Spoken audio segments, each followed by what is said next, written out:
હમીરસરને કાંકરિયા બનાવવાની પહેલા ઉમેદનગર અને સંસ્કારનગરના રહેવાસીઓના મકાનના કાંકરા ન ખરે તેવું સૂચન વિપક્ષી નેતાએ નગરપતિને કર્યું હતું। હમીરસરને કાંકરિયા બનાવતા પહેલા તંત્ર જરા વિચારે કે આમાં સંસ્કારનગર તેમજ ઉમેદનગરના રહેવાસીઓના ઘરના કાંકરા ન ખરે તેવું સૂચન વિપક્ષી નેતાએ ભુજ નગરપાલિકાના પ્રમુખ સમક્ષ કર્યા હતા, જેમાં તેમણે હાલ મીડિયામાં પ્રસારિત દબાણો વિશે જણાવેલ કે જે ગરીબ વર્ગના દબાણો દૂર કરી અને ગરીબોની સ્થિતિ કફોડી કરી નાખે છે, તો જે રાજકીય સત્તા ધરાવે છે તેના દબાણો શું કામ દૂર નથી કરાતા, જેમાં એમને એવું લાગી રહ્યું છે કે મોટા માથાને ગોળ અને ગરીબ માણસને ખોળ જેવી સ્થિતિ હાલના તંત્રએ કરી દીધી છે, જે એક દુઃખદ બાબત કહી શકાય। તો વધુ સાંભળીએ તેમના શબ્દોમાં।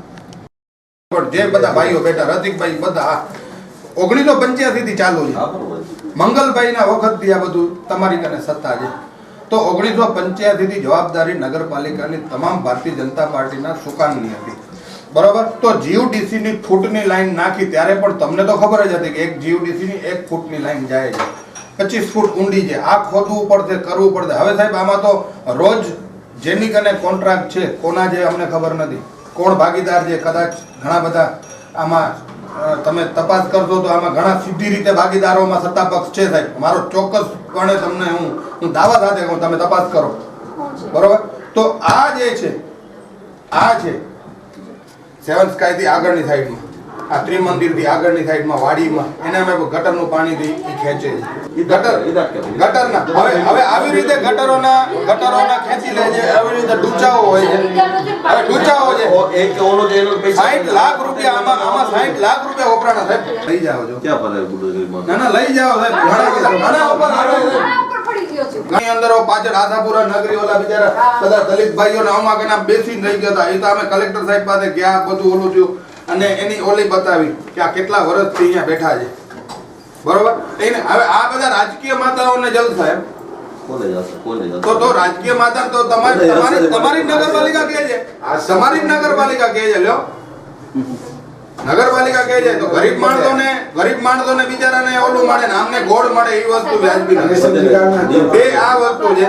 ત્રીજી સાહેબ લાઇટ બ્રાન્ચમાં લાઇટોનો પ્રોબ્લેમ એને યથાવત છે, અમારે આ બધી વસ્તુ અમારે આ બધી બાબતની રજૂઆત સીઓને કરવાની હતી। લાઇટ બ્રાન્ચમાં આ લોટસમાંથી આવે છે, ઉપાધ્યાય પોણસોલા કે લાઇટ બંધ છે, એટલું અંધારું છે કે તો કોઈ કાઉન્સિલર ફરવા નીકળતા નહીં હોય, અને જેની પાસે કાર ને એને ખબર નહીં પડતી, મતલબ એનો ટાઈમ ફેરફાર કરવાનું ગયો પ્લીઝ એટલું 7 વાગે લાઇટોનો પણ લાઇટો જ્યાં છે, ચાલો અમે બ્યુટિફિકેશનની વાત હમીરસરની કરવા માટે પણ એમની સાથે બેઠા, તો એ બ્યુટિફિકેશનની વાતમાં પણ પ્રમુખશ્રીના ગોળ જવાબો હતા કે 1 ફૂટ કોર્નર આપશું, એક ક્રાફ્ટ માર્કેટ વાળાને આપશું। એટલે મારે એમને પૂછવું કે તમે માલિકીના ધોરણે આપશો કે ભાડાથી આપશો, અને ક્રાફ્ટ માર્કેટ વાળા આવશે કે બીજા કોઈ આવશે? એટલે એમને અત્યારે તો એવું કહ્યું છે કે ક્રાફ્ટ માર્કેટ વાળા આવશે, ફૂડ પોઈન્ટ વાળા આવશે, અને અમે એ પણ કીધું છે કે તમે જે ઝૂલતો પુલ બનાવવાના છો, તો ઝૂલતો પુલ કેવો બનાવશો એનો પણ તમારે એક 3D વ્યૂ લોકોને આપવો જોઈએ, કારણ કે હમીરસરને કાંકરિયા બનાવવાથી પહેલા ઉમેદનગર અને સંસ્કારનગરના લોકોના ઘરના કાંકરા ના ખરી જાય એ જોવાની જવાબદારી પણ નગરપાલિકાની છે, કારણ કે થોડો વરસાદ પડે છે અને હમીરસરમાં પાણી આવવાને બદલે આ લોકોના ઘરમાં પાણી જાય છે, આની પણ વ્યવસ્થા બરોબર કરવી જોઈએ એવું પણ અમારું સૂચન અને અમારી માંગણી હતી, પણ પ્રમુખશ્રી કોઈ પણ વાતનો જવાબ બરોબર આપી શક્યા નથી, ગોળ જવાબ હતા।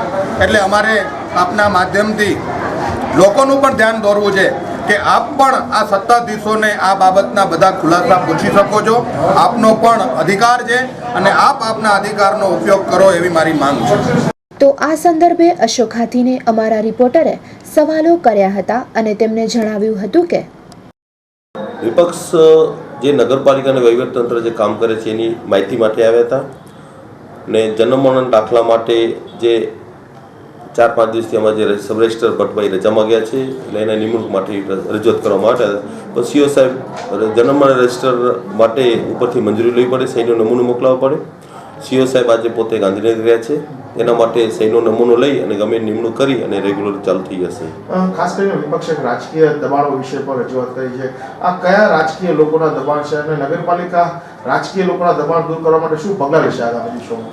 આનામાં રાજકીય લોકોના દબાણની કોઈ વાત નથી. આનામાં વિપક્ષે એકબીજા પર આક્ષેપ કરે છે. જે ભુજમાં દબાણ જે ઝોપડપટ્ટી વિસ્તાર છે બધાને ખ્યાલ છે, છતાં જાહેર માર્ગો પર જે દબાણો થાય છે એનામાં નગરપાલિકા જે અડચણરૂપ થાય છે એ તાત્કાલિક ધોરણે તોડી પાડવામાં આવે છે.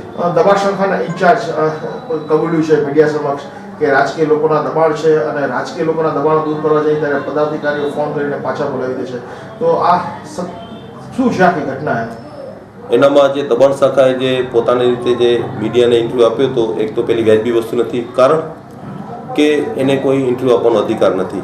એને પોતાની મગજ શક્તિ પ્રમાણે જે ઇન્ટરવ્યૂ આપ્યો હશે એને ખબર પડે. એવું કંઈ અત્યાર સુધી કોઈ રાજકીય દબાણ કે કોઈ ફોર્સ અમે એ લોકો ઉપર કે અમારા ઉપર કોઈ ફોર્સ નથી આવ્યો કે ભાઈ આ દબાણ તમને નથી તોડવાનું. અને તમે માનો છો કે જે દબાણ શાખાના ઇન્ચાર્જ છે એમની મગજ શક્તિ બરાબર નથી?